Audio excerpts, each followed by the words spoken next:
کیا فرماتے ہیں علماء دین و مفتیان شرح متین اس مسئلہ کے بارے میں کہ عشر کون سی زمین پر کتنا ہوتا ہے؟ بسم اللہ الرحمن الرحیم۔ وہ زمین جسے بارش یا نہری پانی سے سیراب کیا گیا ہو اور اس زمین سے ایسی چیز پیدا ہو جس کی زراعت سے مقصود زمین سے منافع حاصل کرنا ہے، تو اس کی کل پیداوار کا 10واں حصہ بطور عشر ادا کرنا فرض ہے۔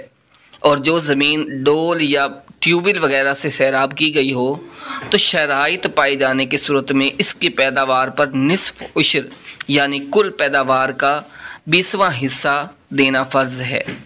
یوں ہی جس زمین کو پانی خرید کر سیراب کیا گیا تو اس کی کل پیداوار پر بھی نصف عشر یعنی 20واں حصہ دینا فرض ہے۔ نیز اگر کچھ دن بارش کے پانی سے اور کچھ دن ٹیوبویل وغیرہ سے سیراب کی گئی تو اگر اکثر دن بارش کے پانی سے سیراب کی تو عشر لازم ہوگا، ورنہ نصف عشر یعنی 20واں حصہ دینا ضروری ہے۔ بہار شریعت میں ہے عشری زمین سے ایسی چیز پیدا ہو جس کی زراعت سے مقصود زمین سے منافع حاصل کرنا ہے تو اس کی پیداوار کی زکوٰۃ فرض ہے۔ اس زکوٰۃ کا نام عشر ہے۔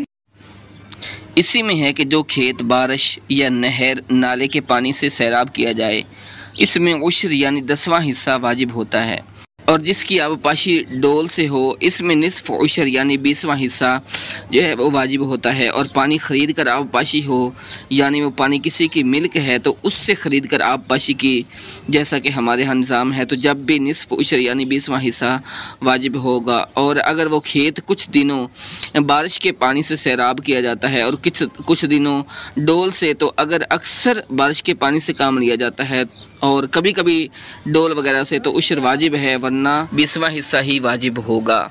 اللہ پاک ہمیں اپنی فصلوں کا 100% عشر جو ہے وہ ادا کرنے کی توفیق عطا فرمائے۔